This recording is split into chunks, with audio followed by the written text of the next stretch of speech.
Buenos días, amados hermanos. Hoy día es día domingo, el día del Señor. Vamos a orar para entrar a la palabra, porque este es el día que hizo el Señor. Nos gozaremos y nos alegraremos. Padre, en el nombre de Jesús, venimos ante tu santa, preciosa y poderosa presencia. Nos acercamos confiadamente a tu trono de gracia para recibir, Señor, de la semilla incorruptible de la palabra de verdad.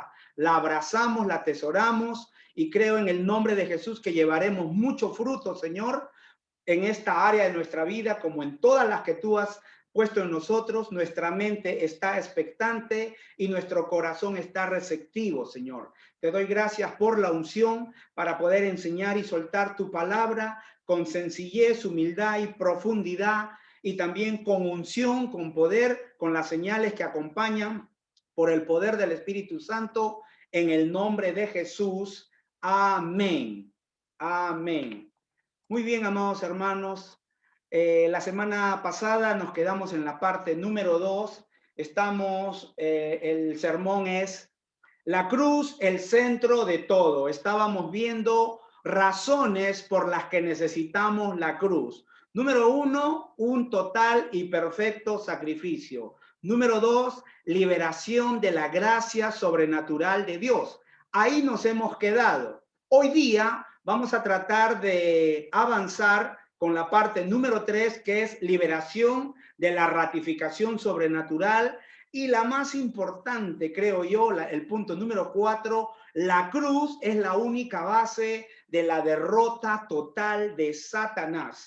La semana pasada nos quedamos en la parte número 2, estábamos viendo Juan 15:1, la vid y los pámpanos, ¿no? Donde Jesús dijo: yo soy la vid verdadera, mi padre es el labrador.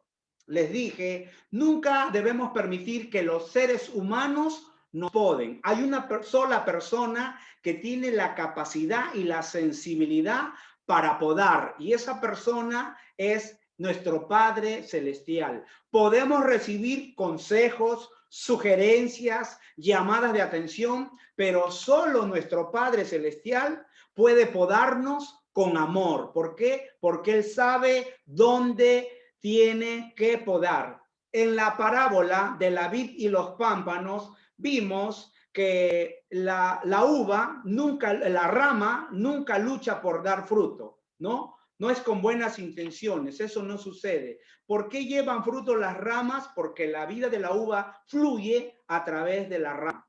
Y también dije que a través, en esta parábola pequeña, vemos a las tres personas de la Trinidad, que el Padre es el viñador, Jesús es la vid, la uva, y el Espíritu Santo la savia. La rama somos nosotros, y el crecimiento llega a través de la savia, que es el Espíritu Santo. Entonces, a medida que el Espíritu Santo fluye a través de la vid, dentro de las ramas, la rama que eres tú, la rama que soy yo, podemos producir los frutos del Espíritu. Nosotros producimos los frutos del Espíritu, no el Espíritu Santo.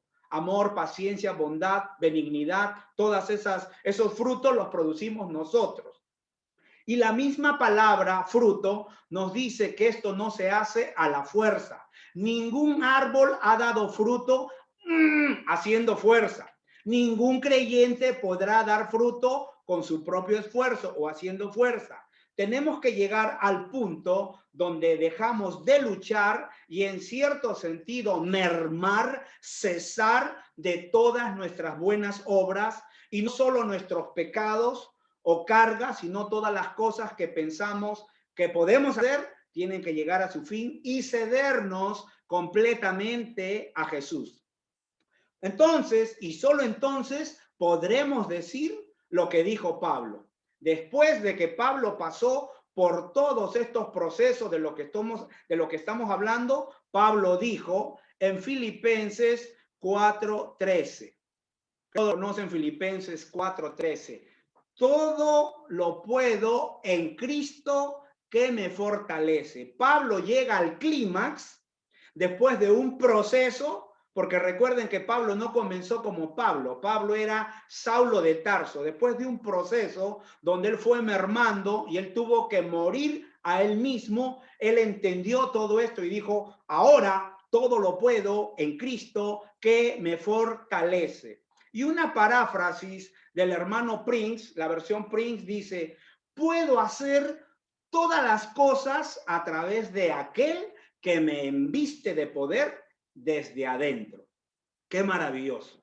Puedo hacer todas las cosas a través de aquel que me embiste de poder desde adentro. ¿Quién vive adentro? El Espíritu Santo. Esta es la razón por la que necesitamos la cruz. La segunda razón, porque solo la cruz libera sobre nosotros su gracia. Esa es la segunda razón. Entonces, podemos tener todas las reglas, todos los principios y enseñanzas, pero no podremos hacer nada a menos que la gracia de Dios sea liberada en nuestras vidas a través de la cruz. Mientras más reglas tengas y no sepas cómo liberar la gracia de Dios en tu vida, tus problemas serán más graves y al final tirarás toalla y dirás, no soy bueno para esto, suficiente, ya no puedo. Y no podrás, es verdad, no podrás, tienes razón. Tú no podrás hacerlo, yo no podré hacerlo, pero hay una persona que sí puede hacerlo y su nombre es Jesús. Solo cuando le permitimos a Jesús vivir su vida en nosotros, solo cuando nos sometemos a la cruz y llegamos al final de nuestra fuerza, donde decimos ya no podemos, hazlo tú, Señor, entonces, y solo entonces, Él es más abundante, capaz de hacerlo. Y si no lo hacemos perfectamente bien la primera vez, Él no nos rechaza. Él nos dirá, hiciste un buen intento, pero es aquí donde te equivocaste. Vamos a hacerlo de nuevo. Dios, papá es muy paciente para con nosotros. Y eso es algo que tenemos que agradecerle a Dios. Su amor, su bondad, pero sobre todo su paciencia para con nosotros. Mire, yo soy cristiano desde la década de a mediados de los 90 y he cometido muchos errores, me he equivocado muchas veces, pero les puedo asegurar, es algo maravilloso ver que mi Dios me sigue amando y me sigue sosteniendo porque me ama con su mano poderosa. Así que, amado, amada, no te desesperes, no nos desesperemos. Dios puede tratar contigo seriamente. Él puede corregirte, Él puede hacer cosas en tu vida que simplemente no vas a entender hasta después de. Lo maravilloso de todo esto es que Dios nunca va a renunciar a ti. Dios nunca renunciará a nosotros. Algunos quizás tienen conceptos y recuerdos amargos de su infancia por sus padres que no los entendieron, que no fueron cariñosos, etcétera, etcétera, o no nos hemos criado muchos con papá. Entiende y recuerda. Por favor, entiende esto, entendamos esto. Ahora tenemos un papá diferente. Dios es nuestro Padre. Amén. Dios es tu papá. Entonces, ¿cómo se llama tu papá? Dios. Dios es tu papá. Y Dios es muy paciente. Nuestro papi celestial es muy comprensivo, muy amable, muy amoroso, pero Él siempre dice la verdad en todo lo que dice. Aquí terminamos el punto número 2 y pasamos al punto número 3, liberación de la ratificación sobrenatural. En esta tercera razón por la que necesitamos la cruz, y es porque a través de la cruz la ratificación sobrenatural de Dios es liberada en el mensaje que predicamos. Recuerde que el apóstol Pablo no se basó en su elocuencia o en su sabiduría. Él se confió en una sola cosa por encima de todas las demás: la ratificación sobrenatural del Espíritu Santo en el mensaje que él trajo. Ahora, por lo general, esto no funciona hasta que nosotros hemos llegado al final de nuestras fuerzas. Recuerde que les dije, cuando agotamos nuestra fuerza, cuando agotamos nuestra sabiduría y entendemos que no es a nuestra forma, es ahí donde la gracia de Dios es liberada en nuestra vida. Entonces, cuando llegamos al final y no tenemos más cartas para jugar, pero aún mantenemos nuestra confesión, entonces es cuando Dios comienza a liberar lo sobrenatural. Vamos a leer Primera de Corintios, capítulo 2, versículos 4 y 5.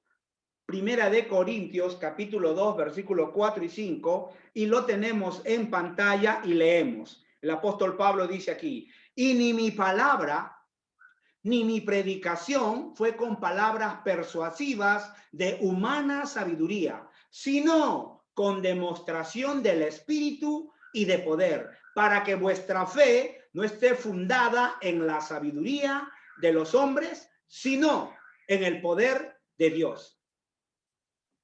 Entonces, nuestra sabiduría no se funda en la de los hombres, sino en el poder de Dios. El Espíritu Santo es invisible, el Espíritu Santo es poderoso y el Espíritu Santo puede ser demostrado por lo que Él hace. No puedes verlo, pero puedes ver las señales y los milagros que Él hace. Y esa es la evidencia propia de Dios en el mensaje que predicamos. El día jueves que tenemos estudio bíblico, y estaba hablando del don de fe, y hubo manifestaciones. ¿Vimos al Espíritu Santo? No, pero manifestó su poder. Él estuvo ahí.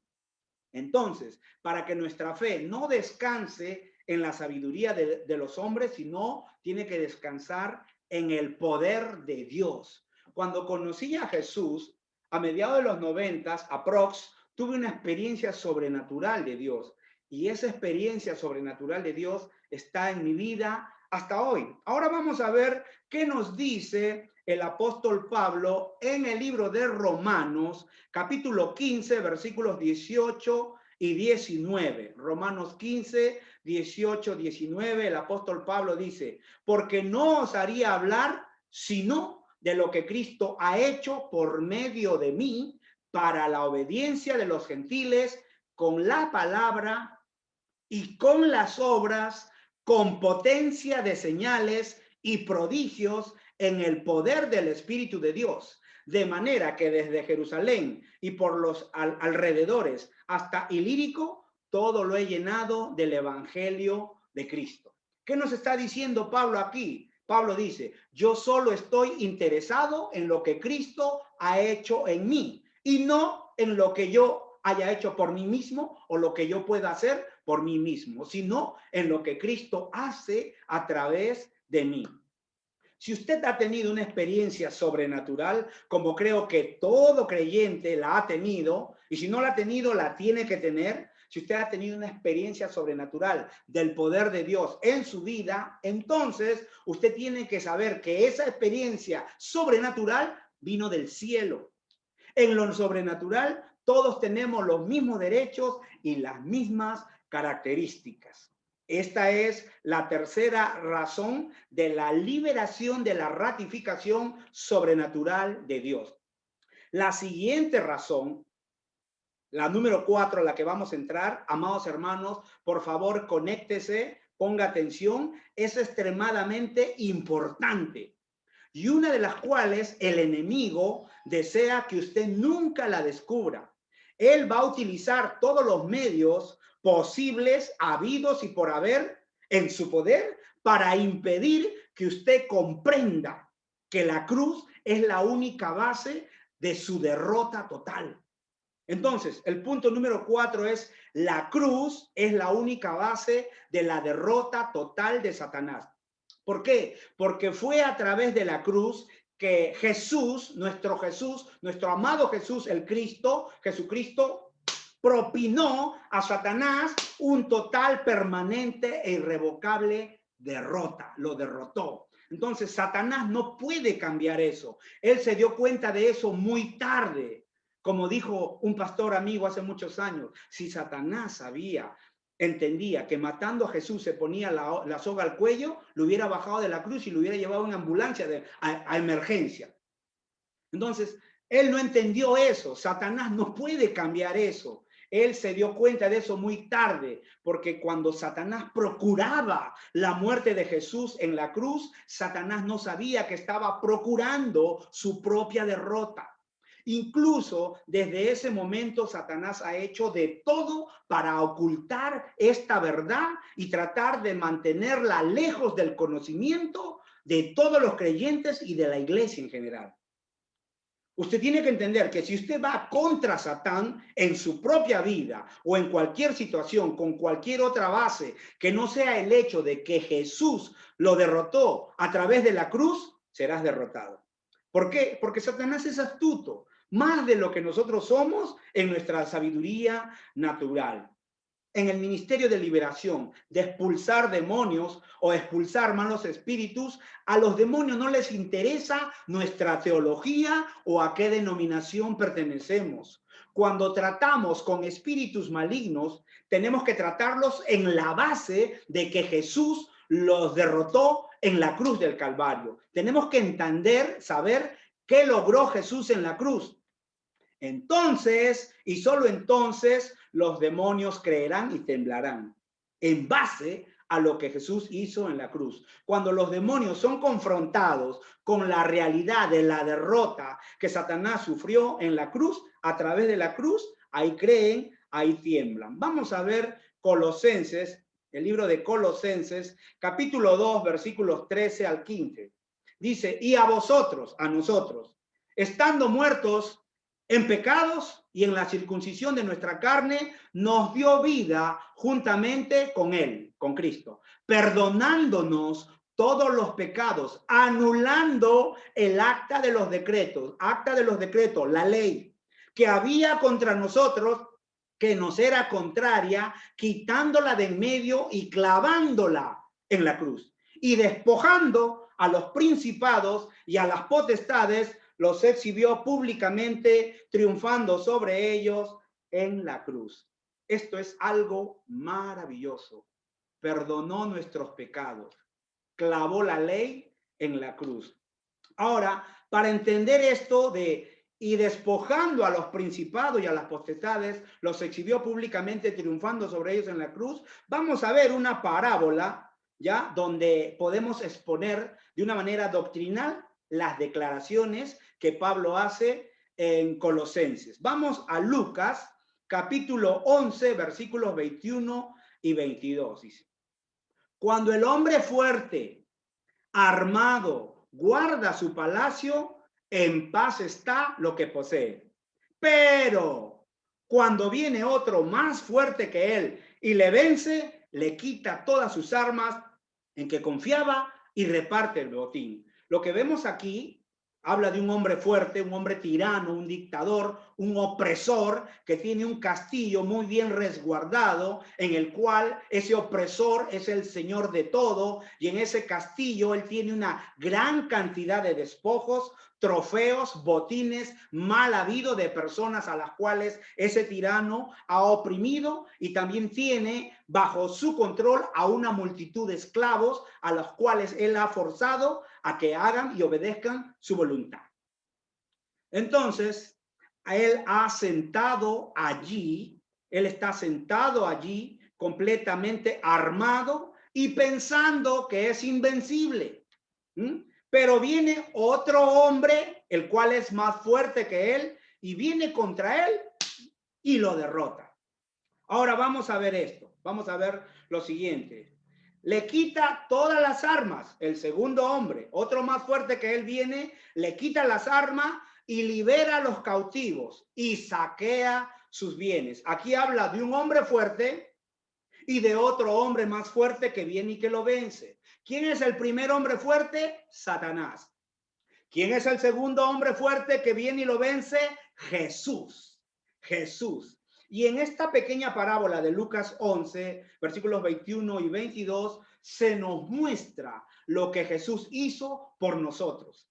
Satanás tenía todas las cosas bajo su control. Satanás tenía esclavizado a la humanidad, robó de nosotros todas las riquezas y las bendiciones que nuestro Papi Celestial nos había destinado. Y Satanás estaba allí sentado, invencible. Luego llegó Jesús y sin ningún arma militar, Y solo a través de la cruz del Calvario, Jesús le administra, Jesús le propina una total, permanente e irrevocable derrota a Satanás. Habiendo derrotado a Satanás, Jesús toma todas sus armas. Luego libera a los cautivos. Nosotros nos libera. ¿Y qué les dijo a los cautivos? Ahora ustedes son libres. También les dijo, mientras se van, agarren de los despojos, agarren del botín, que eso es para ustedes.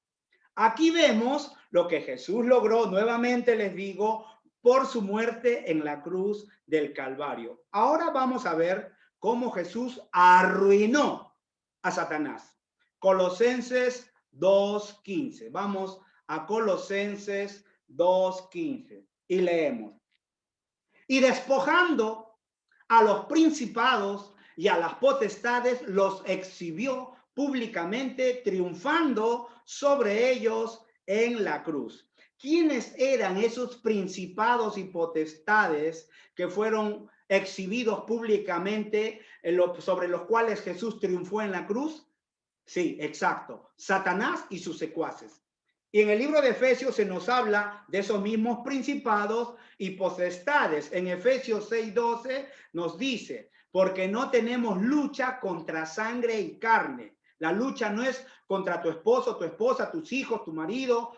No, es contra tu vecino, no. La lucha no es contra ser humano. La lucha es contra principados, contra potestades, contra los gobernadores de las tinieblas de este siglo, contra huestes espirituales de maldad en las regiones celestes. Jesús los derrotó y los despojó de sus armas. Jesús hizo una demostración pública de ellos, los avergonzó públicamente. Lo que nosotros, los creyentes, necesitamos saber, entender y comprender es sobre qué base Jesús hizo esto.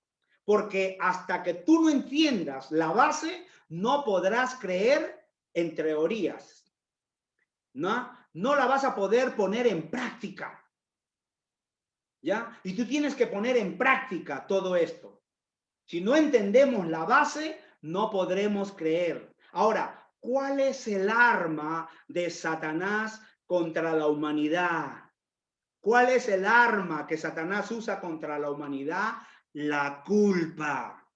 Eso es el arma que Satanás usa contra la humanidad, la culpa. Ahora vamos a ver algo muy interesante que refleja el mundo espiritual, contrasta con el mundo natural, pero algo muy importante aquí. En el libro de Job, capítulo 1, versículos 6 y 7, dice, un día vinieron a presentarse delante de Jehová los hijos de Dios, entre los cuales vino también Satanás, y dijo Jehová a Satanás, ¿de dónde vienes? Le dijo Dios. Respondiendo Satanás a Dios o a Jehová, le dijo, de rodear la tierra y de andar por ella. En el tiempo de Job, todavía no había venido Jesús, Satanás, vemos aquí que tenía acceso a la presencia de Dios. Y los ángeles vinieron a presentarse delante de Dios y a dar explicación de lo que ellos estaban haciendo. Y Satanás también estaba allí. Ahora, entienda esto, es típico de Satanás, ¿ya? Porque su actitud fue, bueno, Dios, cometí un error, pero aquí estoy. Y bueno, aún estoy viniendo a tu presencia. Ahora, vemos que los ángeles estaban ahí, pero el único que detectó a Satanás fue Dios. Los otros ángeles, los ángeles no se dieron cuenta que era Satanás el que estaba ahí. No se dieron cuenta. Por eso el apóstol Pablo en 2 de Corintios 11:14 nos dice, y no es maravilla porque el mismo Satanás se disfraza como ángel de luz. Satanás se disfraza como ángel de luz. Dios y Satanás tuvieron una discusión sobre Job. ¿Recuerda? Porque Dios dijo, ninguno como mi siervo Job. Así que si Satanás y Dios pudieran estar conversando en este momento, ¿de quién creen que estarían hablando? De ti. Ninguno como mi siervo Ronnie. Ninguno como mi sierva Ana. Ninguna como mi sierva Antonia. Alégrate. Hay que tener en cuenta que siempre en todas estas cosas somos más que vencedores. Entonces, Satanás es imprudente, desafiante, jactancioso y también es bocón. ¿Ya? Ahora, vamos a imaginar lo que están hablando aquí. Vamos a imaginar una historia aquí, porque viene Satanás delante de los ángeles y bueno, se queda conversando con Dios y vamos a imaginar una conversación de Satanás y Dios, ¿ya? Entonces, Satanás le dice a Dios, Dios, yo sé que eres justo y eres un Dios santo, eso yo lo sé muy bien. Y sé que soy un rebelde, pues, ¿ya? Y tú ves que el lago de fuego no está en el cielo, tampoco está en la tierra, ¿ya? Sino allá en las tinieblas de afuera. Y sé que es ahí a donde voy a ir. Yo sé que merezco ir allí. ¿Ok, Dios? ¿Ok? No te lo discuto, ¿ya? Eso le está diciendo Satanás a Dios. Pero sigue la conversación y le dice, Dios, solo quiero decirte algo. ¿Ves a todos esos seres humanos que están hechos a tu imagen y semejanza, a quienes tú amas mucho? Yo los hice rebeldes, dice Satanás. Yo los hice rebeldes como yo. Tú sabes eso. Y Dios, recuerda eso cuando me envíes al lago de fuego. Tu justicia demanda que los envíes a ellos también al lago de fuego. Solo tenlo presente, Dios. Antes que me envíes a mí y a mis ángeles caídos, ten presente que ellos también tienen que ir al lago de fuego. Entonces, estamos imaginando una conversación entre Satanás y Dios. Ahora, sigamos imaginando. Dios lo está escuchando. Dios lo está escuchando y Dios no le responde. Dios se queda no pensativo, sino mirándolo y sonriendo. ¿Les ha pasado eso cuando vemos a una persona que no sabe nada y cree que sabe? Y la miramos y sonreímos. Y piensan que nos están engañando. ¿Les ha pasado eso? Dios hace lo mismo, lo mira y guarda silencio. En muchas ocasiones es mejor guardar silencio que tratar de hablar o discutir con el diablo. ¿Ya? ¿Ya? Cuando usted lo ignora al diablo, eso hiere sus sentimientos. Si lo ignoras, se alborota, se incomoda, se molesta. Entonces, ahora prosigamos.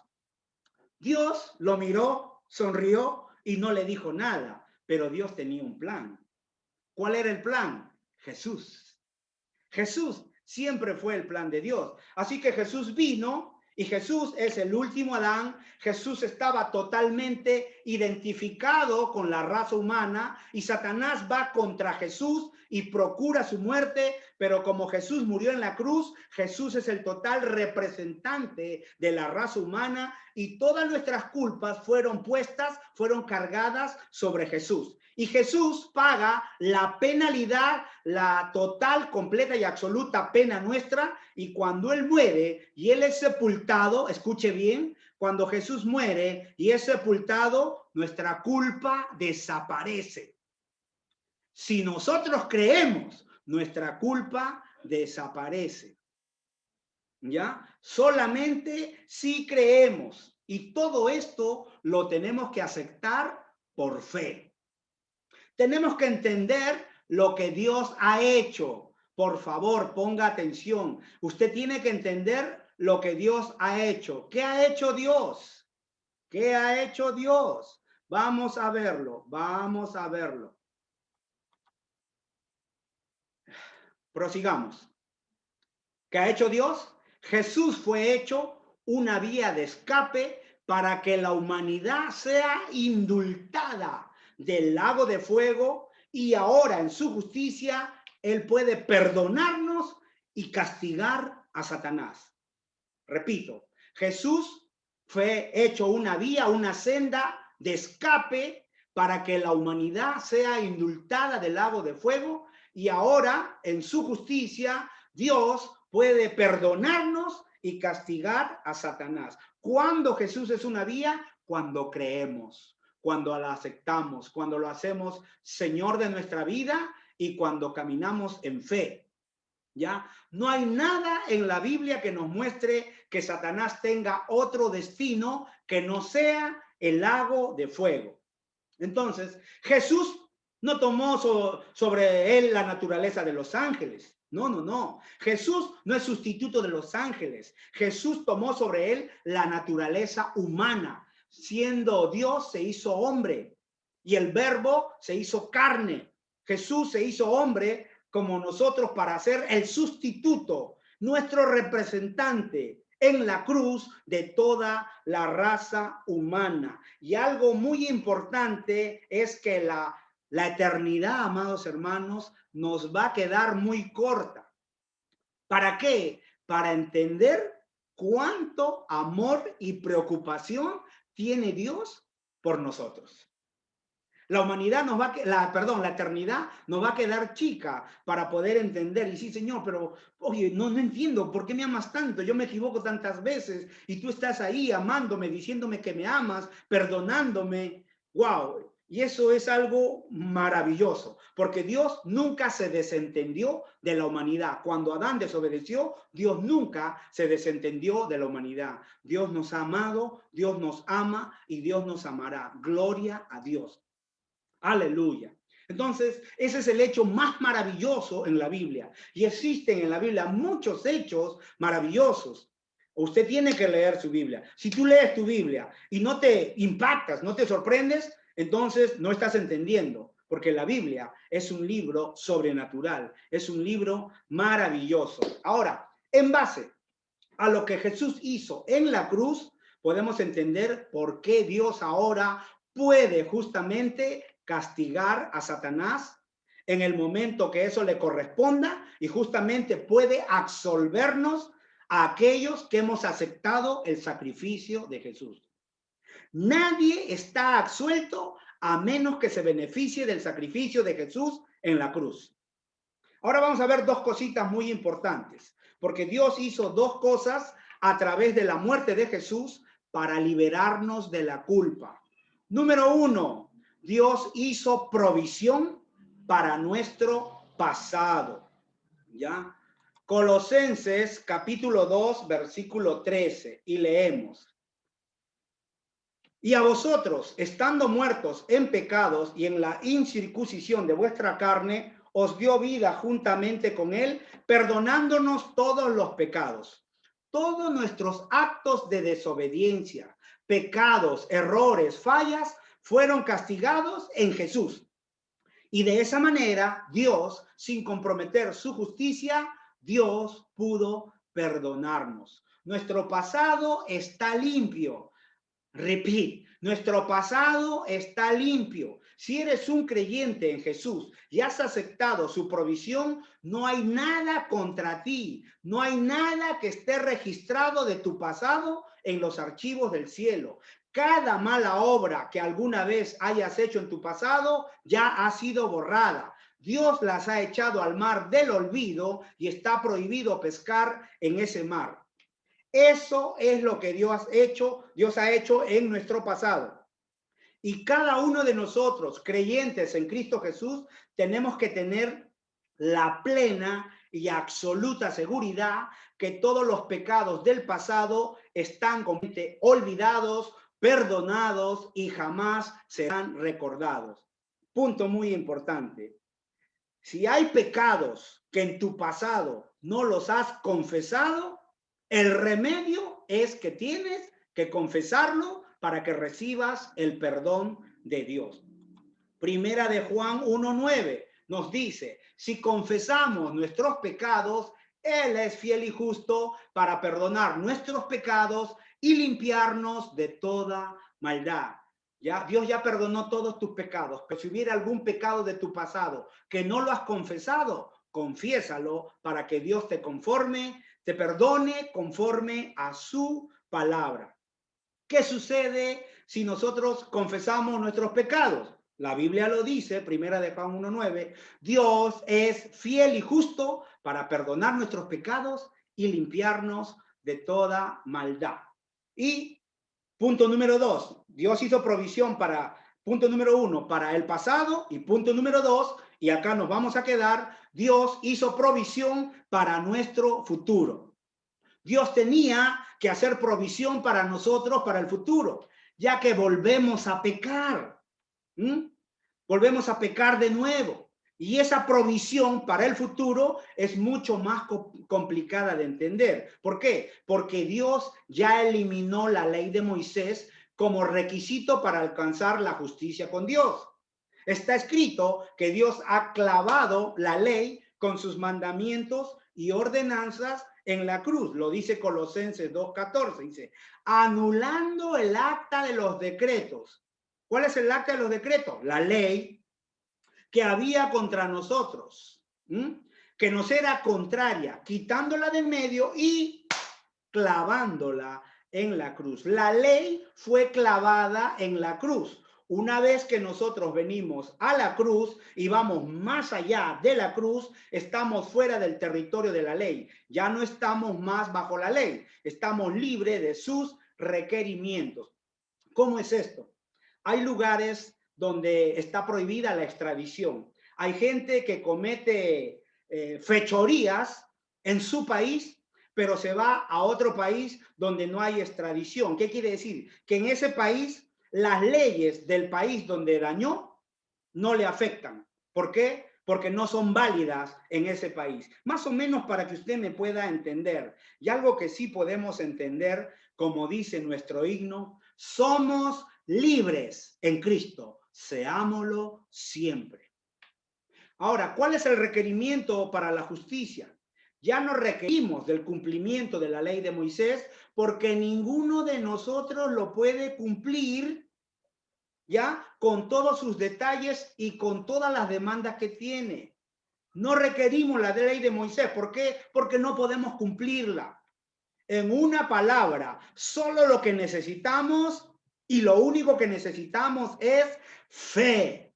Fe es todo lo que necesitamos. Dese cuenta que no es por guardar la ley, por obedecer un conjunto de reglas, sino tener fe. Génesis 15:6. Génesis 15:6 dice, y creyó a Jehová y le fue contado por justicia. Abraham creyó a Dios y Dios se lo reconoció por justicia. La fe de Abraham fue reconocida por justicia. Y Romanos 4, del 22 al 25, y leemos, dice, por lo cual también su fe, hablando de Abraham, le fue contada por justicia. Y no solamente con respecto a él se escribió que le fue contada, sino también con respecto a nosotros, a quienes ha de ser contada. Esto es, a los que creemos en el que levantó de los muertos a Jesús, Señor nuestro, el cual fue entregado por nuestras transgresiones y resucitado para nuestra justificación. Entregado por nuestras transgresiones, pecados, errores, fallas, cochinadas, todo. Y resucitado para nuestra justificación. Ahora somos justos por la justicia, por la obra de Jesús en la cruz. Ahora estamos en la misma categoría de Abraham. Si creemos en la obra de Jesús en la cruz, ahí estamos en la misma categoría de Abraham. Entonces Jesús fue entregado a la muerte a causa de nuestros delitos. Él pagó por nosotros. Él pagó la penalidad y él fue resucitado de la muerte para nuestra justificación y para que la justicia pudiera ser aplicada a nosotros. Luego la justicia es aplicada a nosotros en base de nuestra fe. Recuerde, es fe. Lo que se requiere solamente es fe. Yo tengo que creer que Dios me perdona. Yo tengo que creer la obra de Jesús en la cruz del Calvario a mi favor. La fe no es ignorante. Por eso es que le estoy enseñando todas estas cosas para que usted pueda aplicar su fe en base al conocimiento de lo que Jesús hizo en la cruz y arruinó, incestó un golpe mortal a Satanás, quitándole todo poder y autoridad sobre usted y sobre mí. Entonces, vuelvo a lo mismo, a lo que estaba con Abraham. Abraham no ganó la justicia por obedecer las obras de la ley. Es más, cuando en la época de Abraham todavía no había ley. La ley viene con Moisés. Entonces, Abraham no estaba bajo las obras de la ley porque no había ley Y esta tampoco se aplica ahora a nosotros a causa de lo que hacemos, sino a causa de lo que creemos. La fe es la única base para la justicia que es aceptada por Dios. Dios no nos permite añadir nada que no sea al requisito de la fe. Únicamente la fe. Entienda esto, no es la fe más otra cosa. No es la fe más la ley. No es la fe más la iglesia. No es la fe más el bautismo. No es la fe más las obras. Es solo fe. Nada más. Es solo fe. Como el dicho, dice el dicho, sola fide. ¿Qué significa sola fide? Esto es algo que trajo en un tiempo. Vamos, sola fide significa justificación solo por fe. Y esto fue algo descubierto, recuperado en la época de la Reforma. Y justificación solo por fe o solo fe, esa es la gran verdad que se recuperó de la Reforma. La Reforma no solo logró recuperar este hecho, es solo por fe que nosotros podemos ser contados como justos por Dios.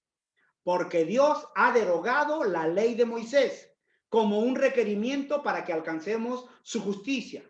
Y Dios no la ha sustituido por ninguna otra ley. O sea, sigue siendo por fe. Y esa es la verdad central del Evangelio. Lo asombroso aquí es que muchas personas dicen que ellos creen en el Evangelio, pero no creen esto.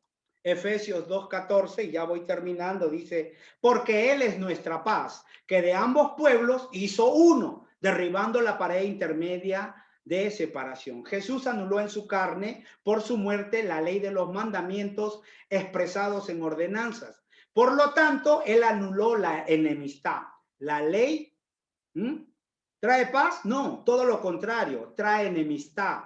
La ley trae enemistad. Primero, enemistad entre los judíos y los no judíos. ¿Ya? Y por un lado están los judíos haciendo esto, la ley, y por otro lado estamos nosotros diciendo que somos justos y somos mejores que ellos. No, no, no. Entonces eso, o que somos justos, bueno, sí, gloria a Dios. Y quizás mejores, sí, pero la ley trae enemistad entre Dios y el hombre. Porque cuando nos ponemos bajo la ley y la rompemos, la quebrantamos, nos convertimos en enemigos de Dios. Así que con el fin de que nosotros podamos alcanzar la justicia de Dios, ha dejado de lado los requerimientos de la ley de Moisés, y eso es lo que dice la ley de los mandamientos. Contiene ordenanzas. Y muchos se sienten naufragando, agarrándose de una tabla, y esa tabla es la ley. Haz esto, haz lo otro, y eso no es correcto, ¿no? Es solamente a través de la fe en la obra de Jesús en la cruz del Calvario. ¿Cuál es la clave? ¿Cuál es el requisito para llegar a ser justos? Fe. Fe, solamente fe. Lucas 22 del 31 al 32. Dijo también el Señor, Simón, Simón, he aquí, me voy a quedar aquí porque la hora ya nos ganó. Entonces, ¿cuál es la clave para llegar a ser justos? Fe. Es solamente que a través de la fe, recibimos la justicia, el perdón, los beneficios de la cruz. ¿Ya? Aquí nos quedamos, amados. Recuerde que sin fe es imposible agradar a Dios. No es por reglamentos, por obedecer reglas, es solamente por fe. Les pido disculpas, sé que he corrido, pero para mí era importante que usted sepa que Jesús aceptó un golpe mortal, acertó un golpe mortal a Satanás y lo derrotó en la cruz del Calvario. Ya sabe, ¿cuál es el fundamento?